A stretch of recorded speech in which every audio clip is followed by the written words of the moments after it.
Hi, I'm Tom Shade, and welcome to another episode of The View, the Church of the Larger Fellowship's television program, which talks about all things great and small among Unitarian Universalists.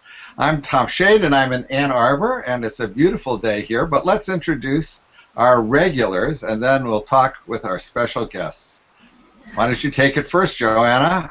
Hi, I'm Joanna Fontaine Crawford in Houston, Texas. Hello, everyone. I'm Patrice Curtis from Concord, California. And I'm Shauna Foster, and I'm doing the tech for the show today. So if you want to ask a question, you can use the Google Question and Answers app, or you can also follow along on Twitter and use hashtag #TheView. I'll be live tweeting it from Church of the Larger Fellowship at Quest for Meaning's account, Quest for Meaning, at Quest for with the for meaning. And use hashtag #TheView to be able to ask questions, and we'll answer it live. As best we can. So, what's going on in you guys' world? Joanna, I saw big news for you down there. Yes, I'm so happy. Houston has finally passed an equal rights ordinance that covers everyone, including lesbian, gay, bisexual, and transgender folks. And this took, just the testimonies took about a month of listening to all the people coming and testifying. Had a whole lot of UU ministers who were down there, testifying and sending a message that the conservative religious voice was not the only religious voice in Houston. So we're just really celebrating. Wonderful, wonderful. Fantastic. And Patrice, anything going on out in Portland? Well, let's see. I don't know about your life. But see, California, I will say this, I feel like we are experiencing climate change.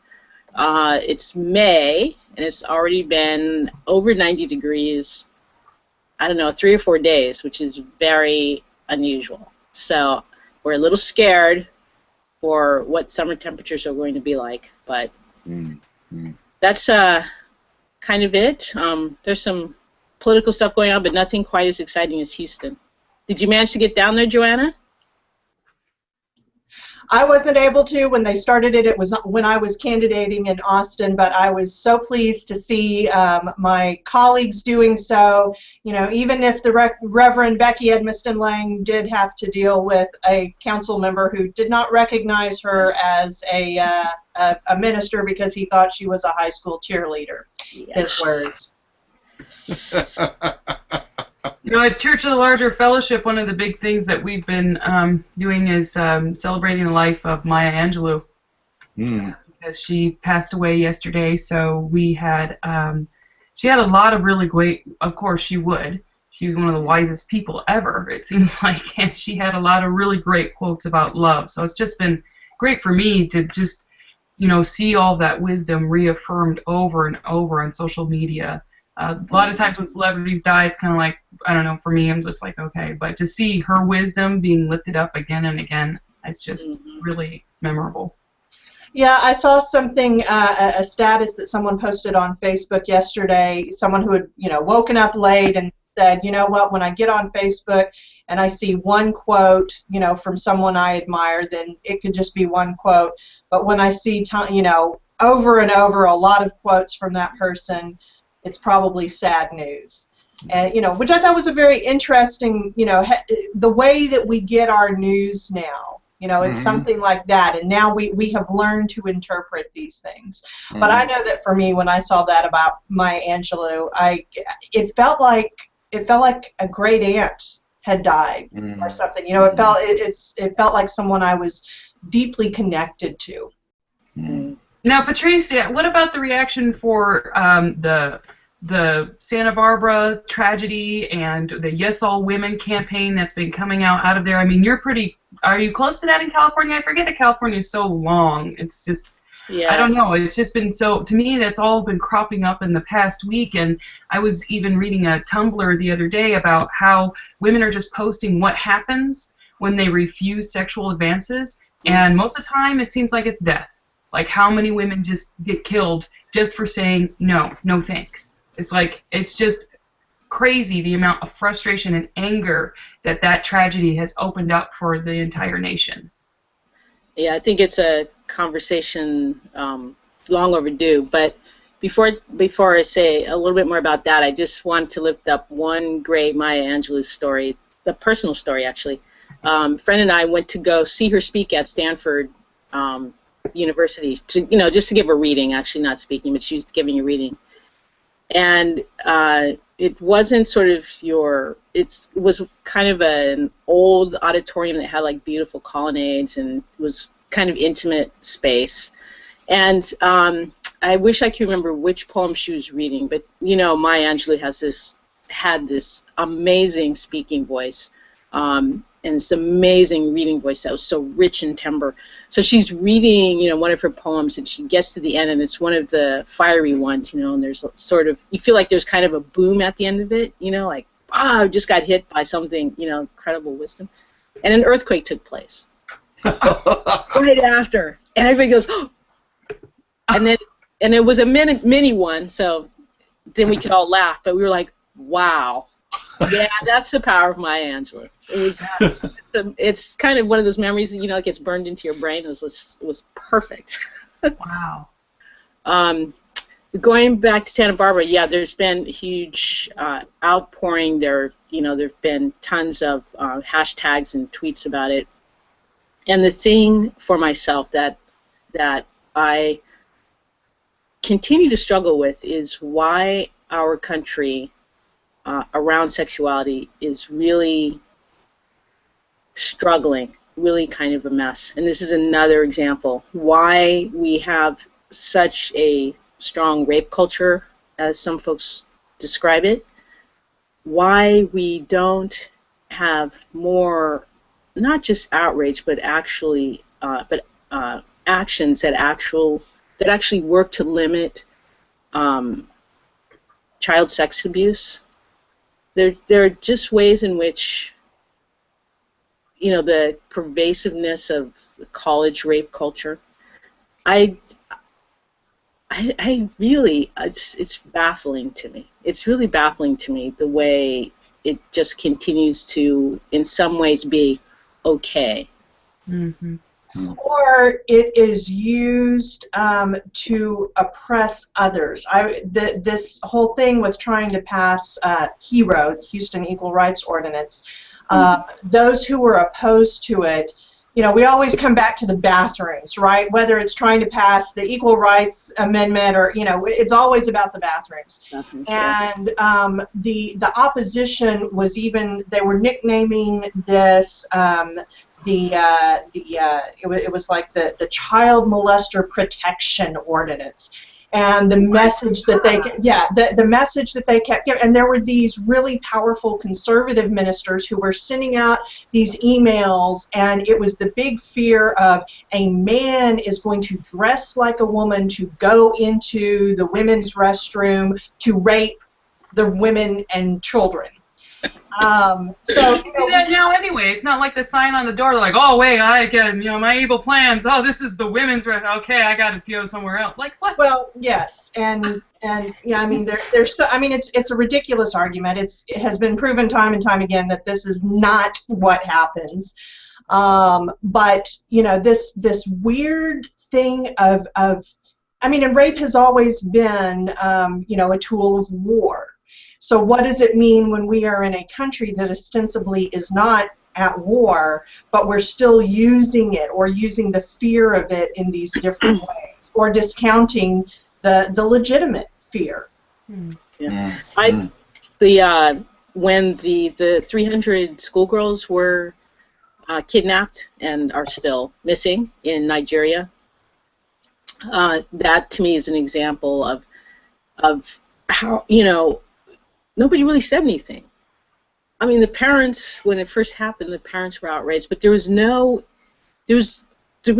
almost no international response to 300 schoolgirls just being kidnapped out of their school.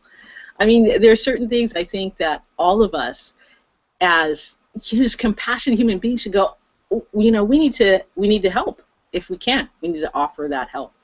And I think, I don't know how many days went by, and finally I was just so outraged that I actually went and sent a letter to President Obama. You know, I said, you have 2 daughters. Where is the voice of America in this? Why aren't we saying anything? Why aren't we offering help? And I can't take credit, but anyway, the next day, another UU minister changes the world. Yeah. That's right. And I did identify myself as such.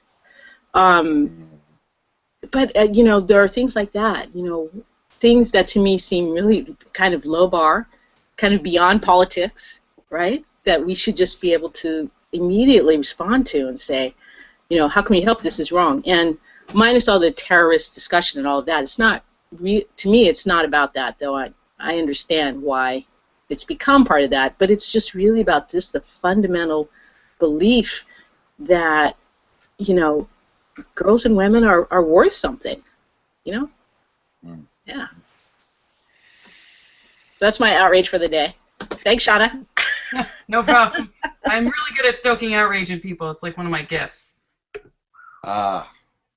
Well, let's get to more outrageousness with our special guest this morning, who is Stefan Jonasson, who is the Director of Growth Strategies and Large Congregations Development. And Stefan, where are you coming from, and what are you doing these days? I'm sitting at home in my office in Winnipeg, Canada, and actually my mind was just running wild as you talked about things I wanted to jump in and offer a foreigner's perspective on. So you've distracted me from my work. Well, offer what you have to say. Come on, let's get this. I was like, don't hold back. Don't hold back. This is The View, for God's sakes. Well, you know, just yesterday I found myself, you know, in not quite as focused a way as writing the president. I found myself poking my fingers in the eye of the Secretary of State on Facebook when he called upon someone to man up. One of those terms that just drives me nuts. It's such frat boy rhetoric.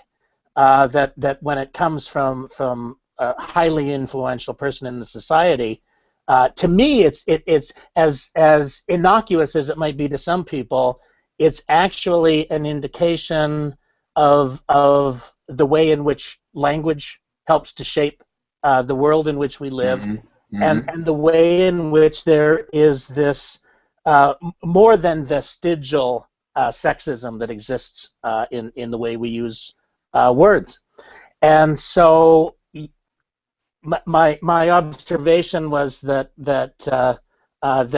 when I hear someone use the term man up, I always feel like they should go and tinkle on somebody else's hydrant, although tinkle wasn't exactly the word that I used in my Facebook post. But it just, that kind of that language flows through the culture. Sometimes it seems very gentle to most people. They don't even hear a term like man up as being a You know what, we need to replace man up with the biblical term of gird your loins. That's great. Everybody just gird your loins and face the facts. Because everybody has loins. Hopefully. So, but the other observation I would make is that as someone who speaks English in a different country than the United States, there's a certain grandiosity about public discourse in the U.S. that it's not absent from Canada or Great Britain or Australia or New Zealand, the other places where people commonly speak English. But the United States, and in particular its politicians and its media, have perfected grandiosity as a way of. What's an example of that? Well, when everything, you know, kind of moves radically in the direction of something being a terrorist act or not. The rhetoric of the gun lobby, which, you know, takes the approach that somehow any kind of regulation, even as much regulation as we would use for children's toys, is somehow a grand affront to freedom, and the beginning of some slippery slope or a curious domino effect that's going to destroy the whole of civilization as we know it, if we simply tinker with things to make them even a little better than they are. And I think that there's almost a sense in which it's a kind of profanity. I have arrived at the conclusion that if profanity didn't exist, it would be invented. I watch children cuss people out with gibberish, and I think that at a certain level, the robust use of profanity, which I confess to be guilty of, often occurs. And this profanity and grandiosity both occur because we lack the words that we need and the nuance to be able to express ourselves, and so we just kind of move immediately to delight or to outrage or to some exaggerated emotion to describe what we're getting at, and then we express ourselves accordingly, and for the most part we get nowhere. I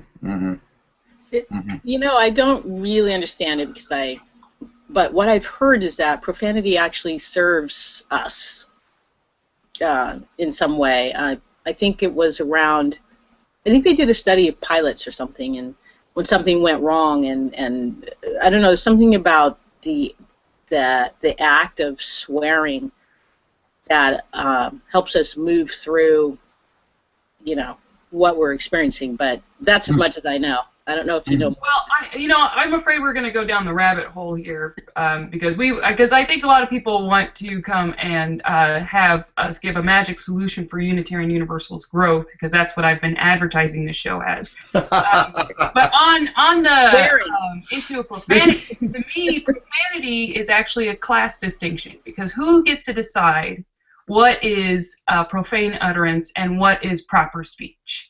And Tech Sample, he's organizes with the working class, and he writes about how we shouldn't be banning certain types of speech as profanity, but appreciating it as its own dialect.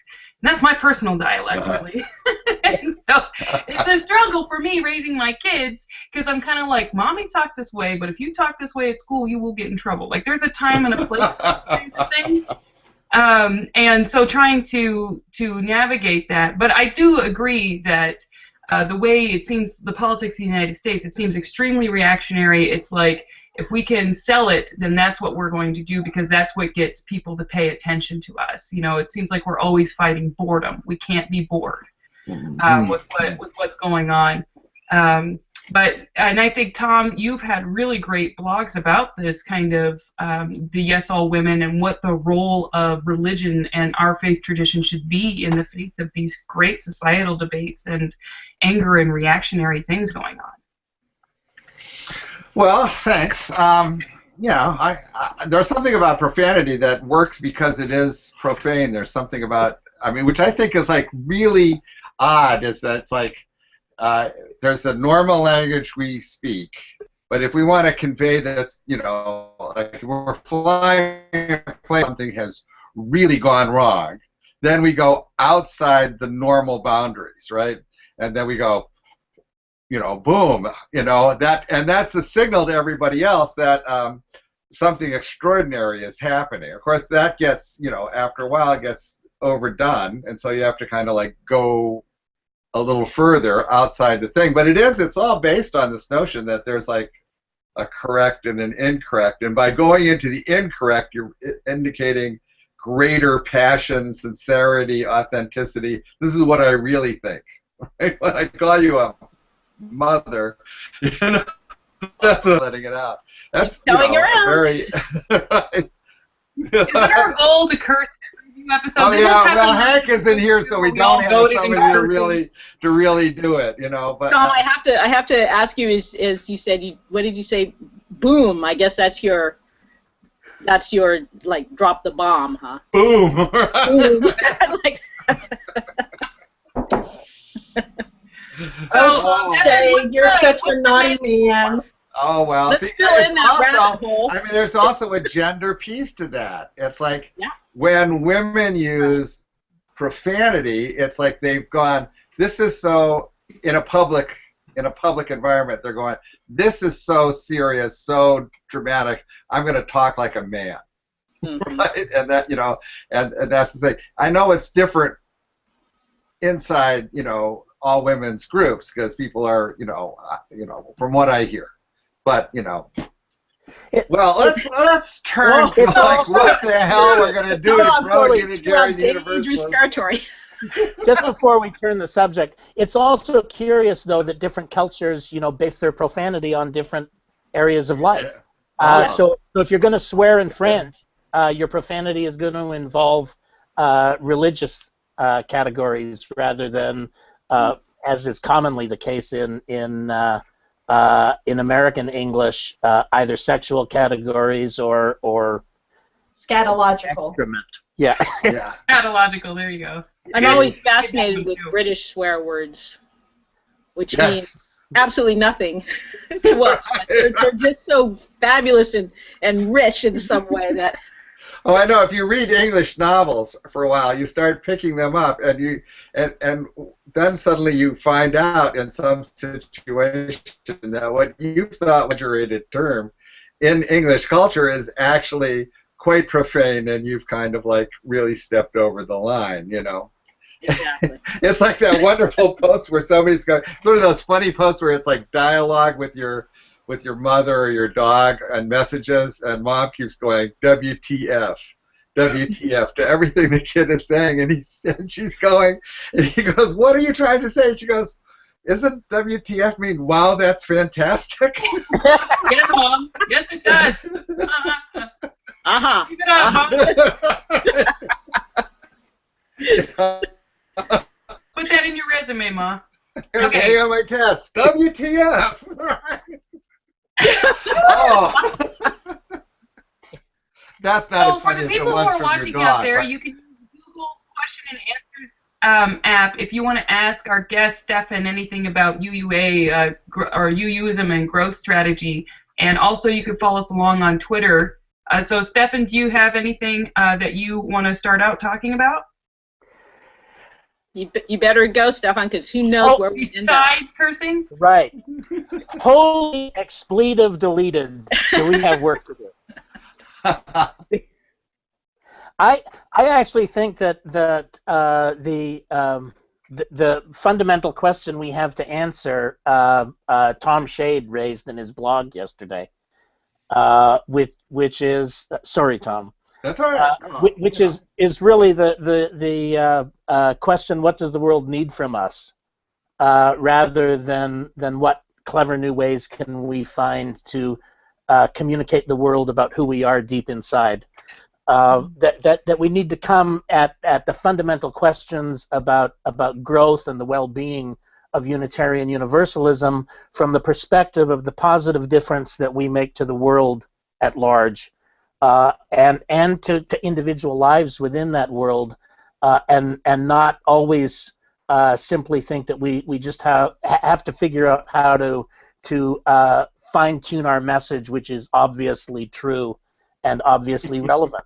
That we actually have to make it relevant, and that means risking offending people.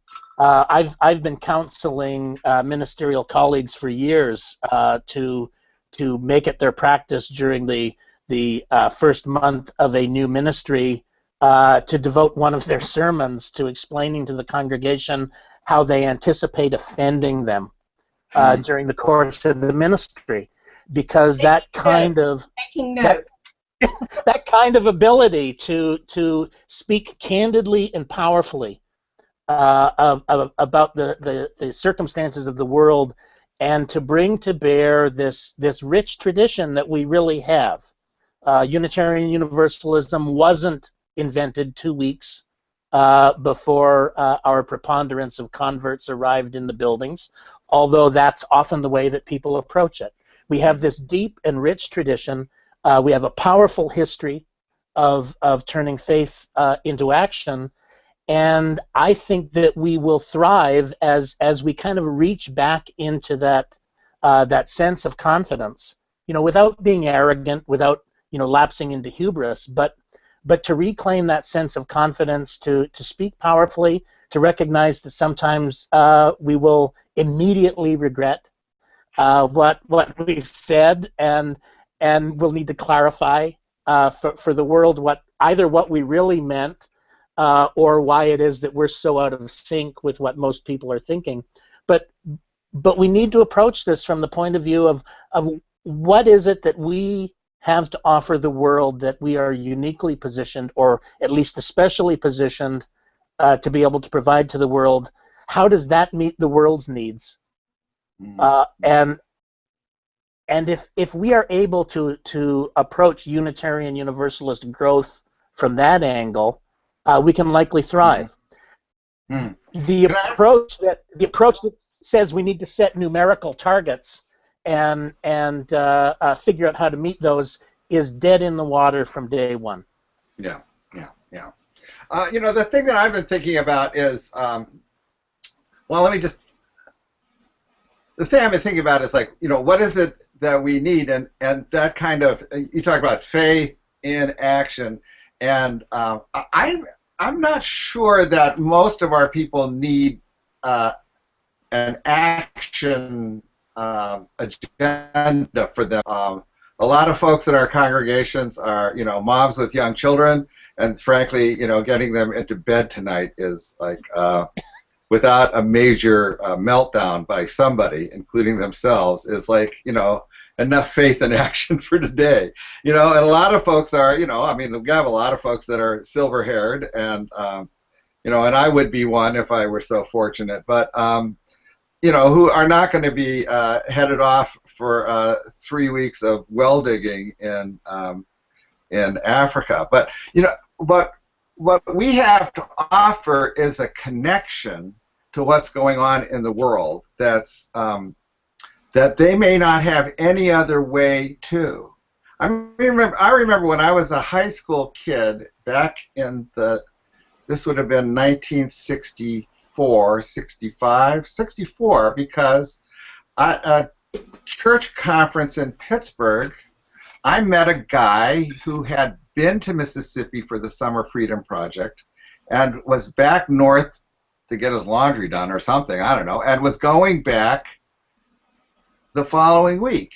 And he had been in Mississippi. What?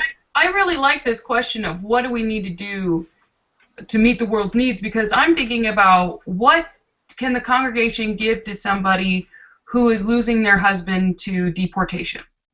What can the congregation give to the gay kid who's getting bullied at school? What can the congregation give to somebody who's just moved here from Kenya or India? What can the congregation give? How can we serve those needs? And, I think your connection with other people is one, but what can we give to the person who's going through a horrific divorce, who's about to lose their kids?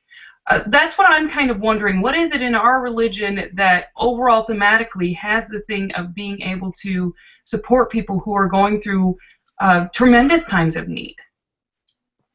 I think that putting our faith into action doesn't necessarily, and probably doesn't even usually, involve what we customarily think of as social justice or social action work.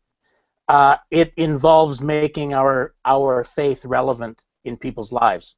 When we look back to the early years of the fellowship movement among Unitarian Universalists, for instance, we had congregations that organizing themselves around the same basic organizational principle produced wildly different results. And if we dig beneath the surface and look at what it is that they were producing, one of the things that we discover is that those congregations that had an age cohort of young parents as part of their mix were often congregations that the emphasis of Sunday worship and Sunday programming was actually speaking very directly to that group in the congregation. And that congregations that had an older demographic often went more down the pathway of becoming a discussion group. So now in both cases, the congregation, as an expression of Unitarian Universalism, can be relevant in the lived lives of the people who are involved. And there isn't necessarily one formula or one correct response, so much as the correct response, if you will, would be saying, who is it that we've been given to serve in this community, and how can we serve them? You know, poor old Bob Dylan took a lot of... Always like, hold it up on Bob Dylan. I want to bring Tandi into the discussion. Okay. Hi, Tandi. How are you? I'm doing well. It is good to be with you. Sorry for being late. Well, that's okay. What's your title over there, Tandi? Currently, it is a growth strategist. However, I am lobbying that my title be the Minister of Abundance and Possibilities. Great. Now, there's a distinction between a minister for abundance and possibilities and a minister of abundance and possibilities. That Stefan fell into that hole apparently a few years ago. Yeah. So, are you going to be minister of or for? Of. Okay. Neither Tandi or I are high enough in the hierarchy to be ministers for. Oh, okay. All right. Good. Well, I'm not maybe not good. I don't know. Maybe that would solve a lot of problems. We're talking about today. We're talking about growth strategies, and we've kind of jumped off on a question that I asked in my blog yesterday. Is like instead of worrying about defining who we are, why not we brand ourselves by what role we want to play in the world and in people's lives. What do people need us to do? So do you have thoughts on that, or? I totally do.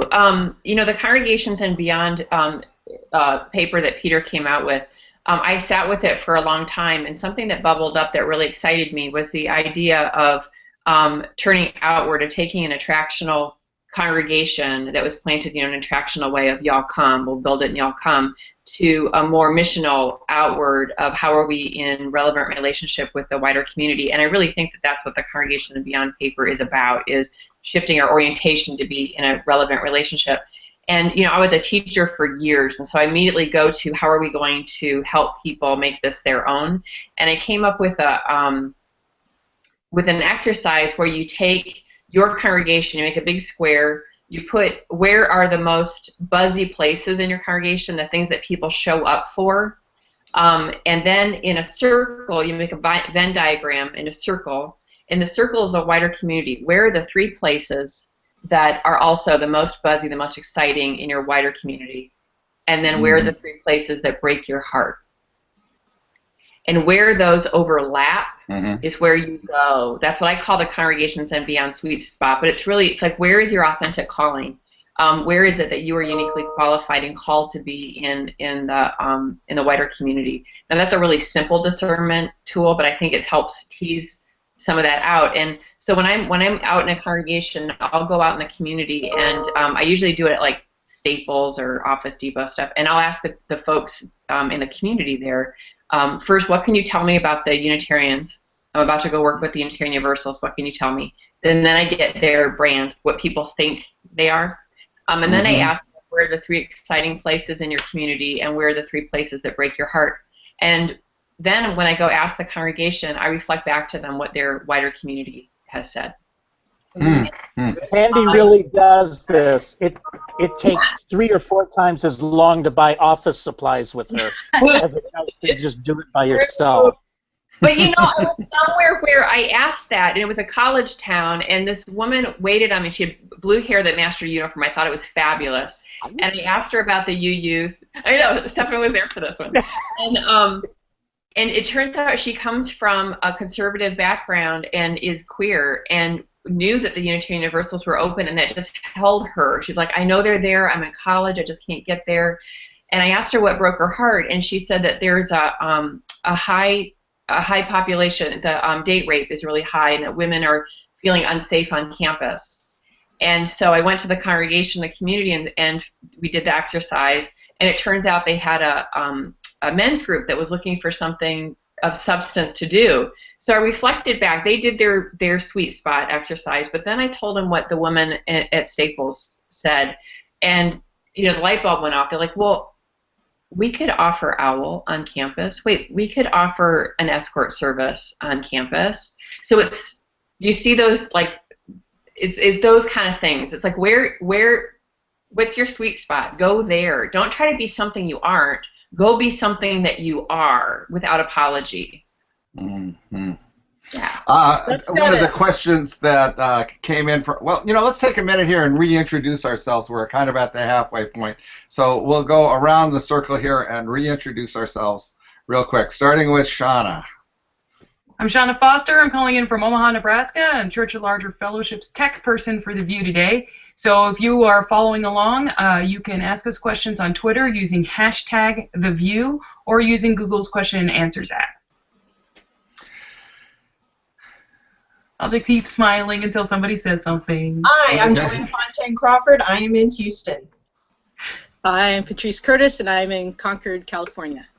And I'm Tom Shade, and I'm in Ann Arbor. And missing today are our regular host, Meg Riley, and also one of our regular panelists, the distinguished Hank Peirce, who's in New England. And our special guests today are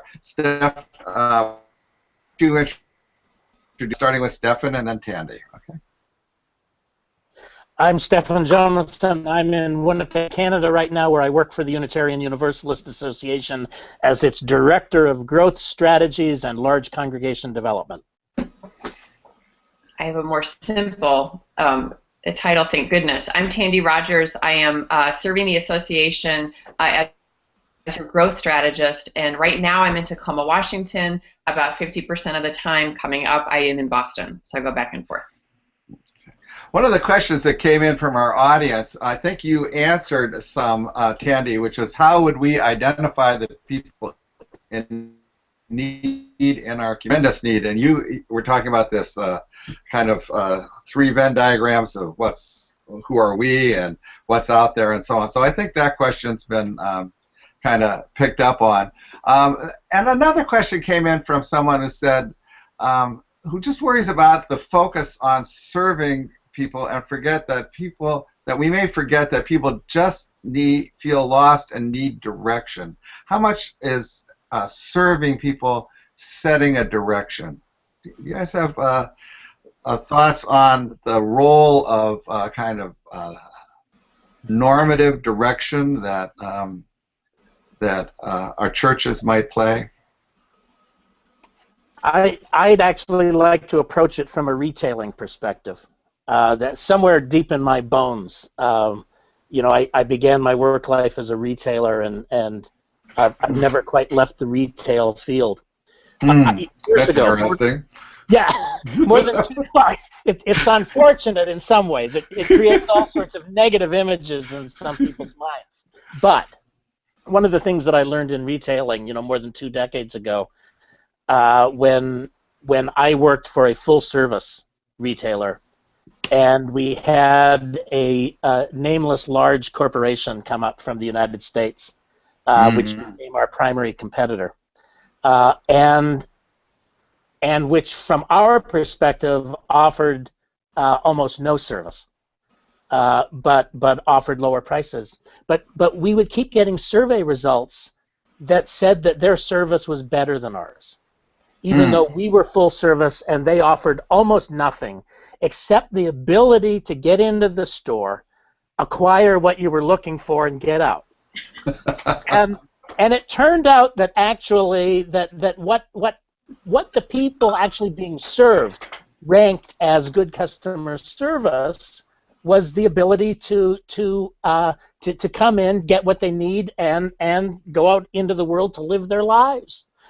And so, in some ways, I think that one of the ways we actually serve people is by equipping them to look after their own spiritual needs as best they can, recognizing that it goes better in community, and that if they discover that they have a surplus in their life, in terms of what they receive, to invest that back into the lives of others.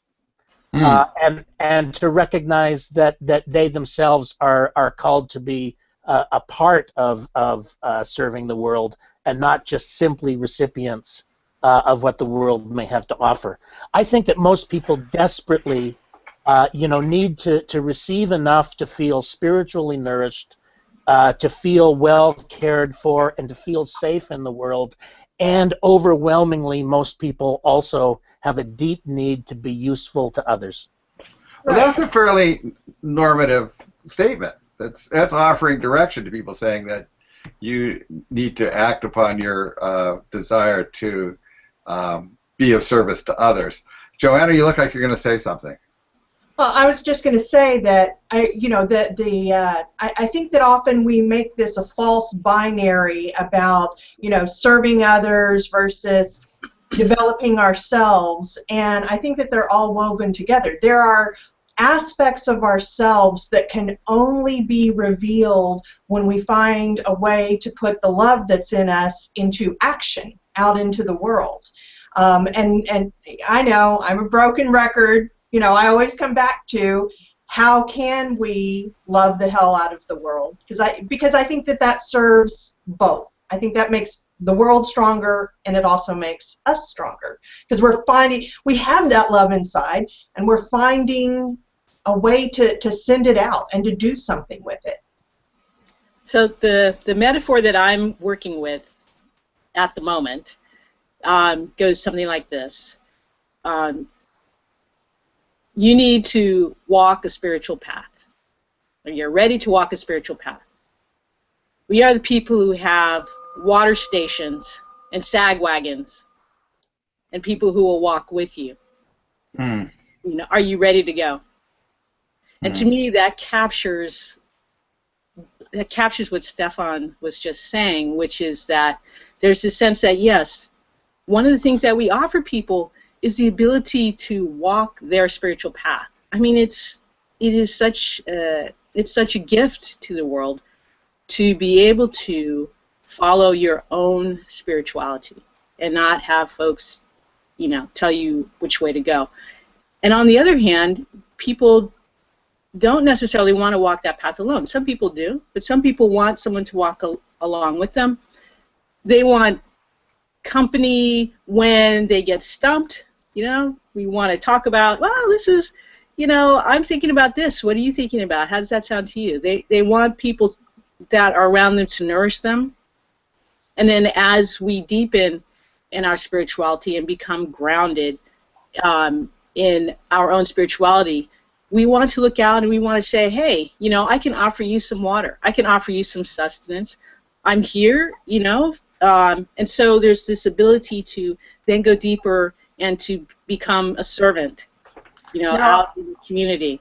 Yeah, And like the I want metaphor to question this. for CLF sometimes in staff meeting, we call CLF your spiritual backpack. You can take it with you wherever you're going to go, and we're always there in that community that way.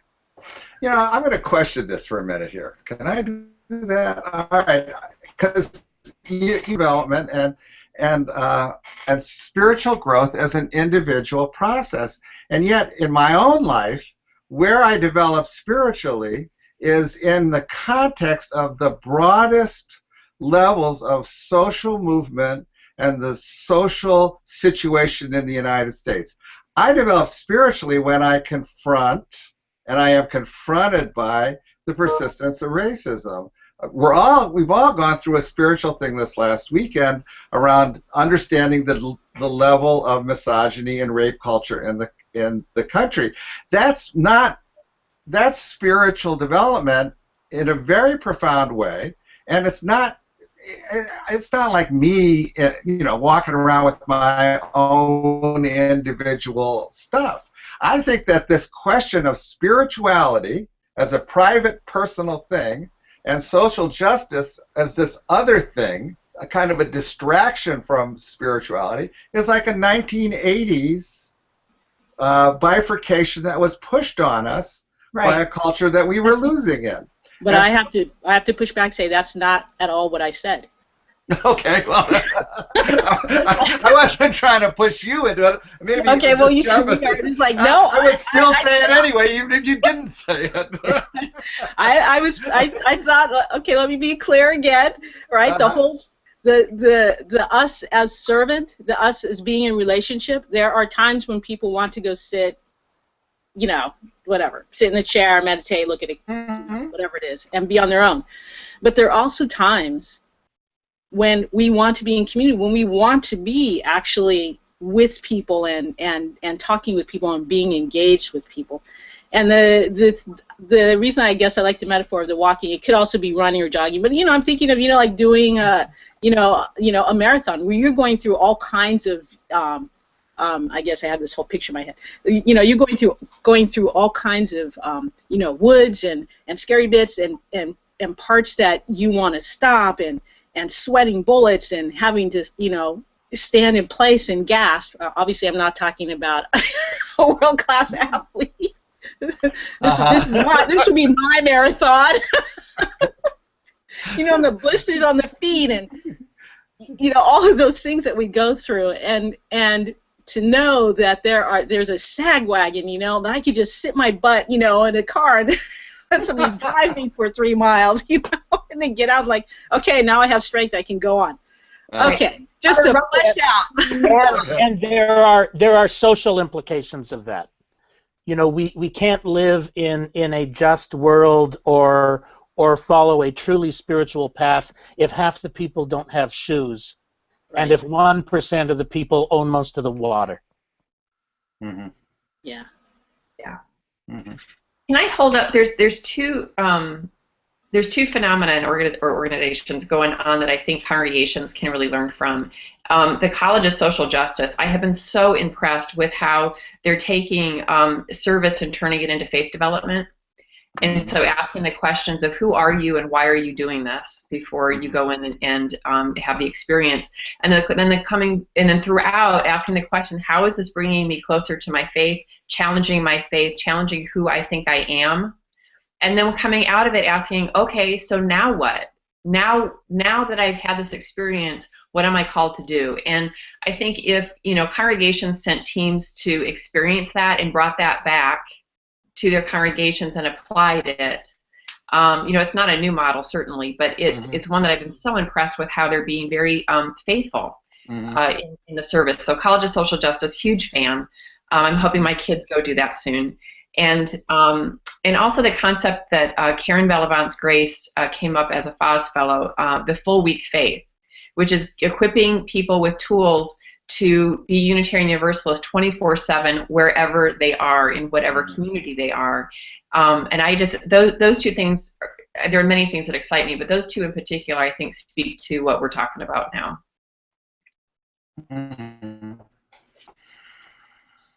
Stefan and Tandi, I have a question. This is something I've been kind of struggling with. Do you feel that there is a role of sacrifice that should be in Unitarian Universalism? And what I mean, because we're talking about living out our faith. And, sacrifice is one of those words that a lot of the time when we bring them up with UUs are like, no need for sacrifice here. But to me, it feels like if I'm going to fully live out my faith, then that means I'm going to have to sacrifice. And sometimes it's going to be little stuff, like because I so believe in love, that means I can't flip off the guy in the car next to me, which can sometimes really be a sacrifice. I'm a fan of it, and I come from a faith tradition that used it as a weapon, and I love our faith so much. My family will tell you we have absolutely sacrificed many things, and the question is, we sacrifice when we ask questions and then act accordingly. Do we want to be right, or do we want to be in right relationship? That's a huge one for our congregations, and that does speak to sacrifice. Sacrificing being the clever one and being the right one, that's painful for some Unitarian Universalists, and that's an area that we've got to go.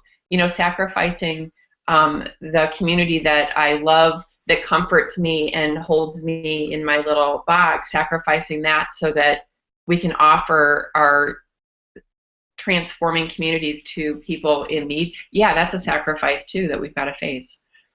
I'm a fan. It's made me a stronger person. It's made me a cleaner person. I hope I trained my children and instilled that in my children to be sacrificers in a healthy, non-codependent way. I'm at heart a neo-Puritan, so that I resonate with the notion of sacrifice, and sacrificial acts don't always need to be gloriously painful. Sacrificial acts just really need to be the kind of things that require some intentionality and real effort on our part. The things that don't necessarily come easy, but the things which we feel somewhere inside we're called to do on behalf of others. And to the extent that can be sacrificial, especially when the world often doesn't respond with a slap on the back and a thank you, when we find ourselves doing what we feel called to do and what we perceive the world needs from us. I've always been kind of on a different point with sacrifice, and that is that the world asks me to make sacrifices all the time.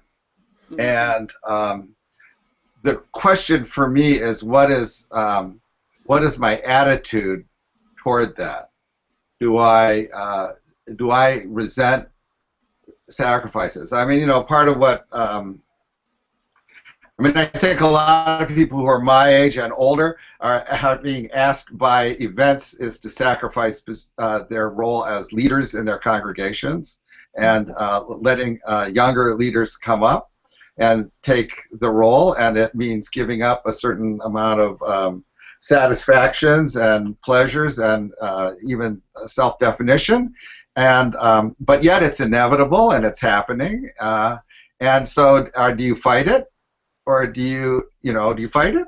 Do we fight the ways that the world takes things away from us, or do we let that stuff go with some grace?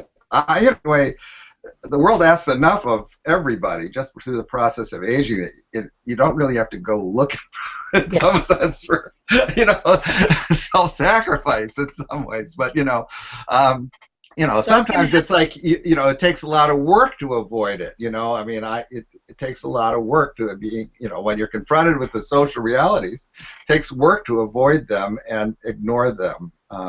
More work than it is to give up stuff for them. Patrice.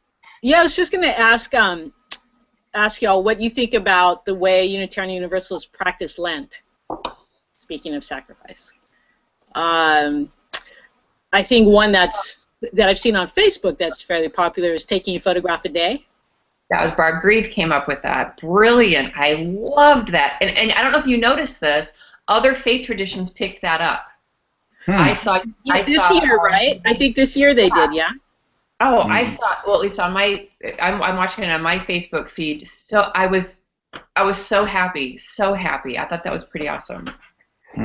It sometimes seems that Unitarian Universalists are inclined to give up church for Lent. Yeah. That's just to get in practice for giving it up for the summer. I've practiced Lent in the Christian way in the UU community. I usually go to the local Jesuit community that I also am connected to practice Lent, and I don't do it every year, but the years I do it, I have never regretted it. But I've not done it with UU community, I will admit. So we have a question from the audience here. They want to know what you all think, our guests. What do you think about a single congregation project? And so what he means by that is by encouraging and expecting a congregation to work together to accomplish one annual thing a year, not in place of individual work, but in addition to as a way to live. I love it. I see that's Joe Cherry too. And Joe, you know where to find me. I love the idea, and I'll tell you why. It has less to do with the service impact, although I would much rather track impact than other kinds of numbers. But what I love about it is it can be a culture shifter. So, for instance, what it can do is it helps people focus on one thing to identify then as a people. So I like it as a culture creator, an identity creator. And yeah, that's actually how I would do that. And I also am a huge fan of congregations coming together to do one project and then find themselves in a deeper relationship. And after that, oh, gee, what else can we work on? So I have one question also, which we haven't talked about. What do you guys think about the current congregations and beyond activities that are going on, like the sanctuaries or the Original Blessing or the one down in North Carolina? What is it called? Anybody remember? So Mutual Aid Cabarro. Yeah. And there's also Create Meaning, which I find incredibly exciting. Mm-hmm.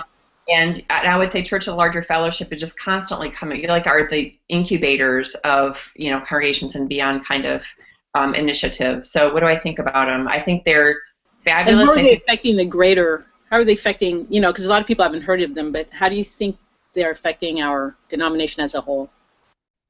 I think that they are opening up the imagination of what's possible. Some of them are not going to make it, and some of them articulate it. Yeah, I don't think we're going to make it, but what are we learning? And that shift in orientation really excites me. I run these things called innovative learning circles, where I bring some rock star innovators, pioneers from the field together for deep learning, and they look at the challenges, and they're pretty honest with each other. And we ran one last year with some of the folks who are doing that, and we're running another one this year. And it is so sweet for people to be really open with what the challenges are. So it's not like, look what we're doing, isn't this fabulous? It's like, oh my God, this is so hard. How are we going to figure this out? And then learning from that. And that kind of cross-fertilization, I think, is exciting. I'm seeing it ripple out and open up imaginations of traditional congregations who then go, I wonder what it would look like if we tried that piece of it. And certainly I'll let you know that it's opened up the imagination of headquarters staff, which I'm incredibly grateful for. I have one last question. We're coming up on the end of the end of the hour here, so I'm going to ask Stefan and Tandi to give us a 1-minute explanation of what they're most hopeful about in terms of growth for the UUA. Got it. Easy. Or for Unitarian Universalism. Stefan, you want to go first? There's so much that I'm hopeful about. It's almost an impossible task to focus in on one thing for 1 minute. And so I would just say that I really continue to believe that we have tremendous underdeveloped potential. That because we have been, I think, for the last generation or two, more inwardly focused than we were in the past, that I think that if we can cultivate a greater outward focus, understand congregations and beyond, for instance, as really being about lowering our walls rather than necessarily situating our base in a new location. If we can simply recognize that going out into the world, being relevant to the world will actually share the good news of liberal religion, I actually think that will bolster our numbers. The next generation is not going to be a happy one for most religious institutions, and I'm absolutely convinced that we can seriously outperform the curve. Okay. So it's lowering our walls, moving outward, and making use of our undeveloped potential. Absolutely. And Tandi, how about you? I am seeing an uprise in universalism, lowercase u, universalism throughout our culture, and so the idea of being in relationship with it excites the heck out of me. I don't mean like misappropriating and saying that's ours, but being in relationship with this uprise that's already happening just gets me up in the morning. And then the other thing is this rise of a new understanding of our congregational polity, our radical interdependence, coming out in things like the cluster work and coming out in things like multi-site, looking at multi-site not as a way to share staff to lower costs, but as a way to bring out the best gifts and to reach out in a different way and be in relationship in a different way. The stuff I'm learning about in multi-sites and that in those innovative learning circles is incredibly exciting with ramifications for everybody. So Radical interdependence. Yes, that's us. Okay, small U universalism and new ways of organizing ourselves, opening up more chance for relationships and different kinds of relationships with people. That is what's making our guests hopeful today. Last words from our regulars, Patrice, Joanna, Shauna? Yes, I just have to, with Tandi saying that about universalism, I have to throw out this quote. This is by the Reverend Albert Ziegler. This was in 1951. He was a Universalist minister and a member of the Humiliati. He said, "It may be that we have lost sight of our mission. Primarily, the church is not for social or political pronouncements. It is for the generation of love. The church is the only institution in society so purposed we strike at the heart of our very purpose for existence when we neglect that major aim." So, generation of love. All right, and Patrice. Well, I don't have Theodore Parker's prophetic words in front of me, but it's the one in our hymnal that talks about "Let ours be a religion," that goes out into the world. I mean, that still resonates for me, and I am over the moon about small U universalism because I'm all about the fierce love. Mm-hmm. Shauna, before you pull the plug on us, you got one word? One? Nope. No. Okay.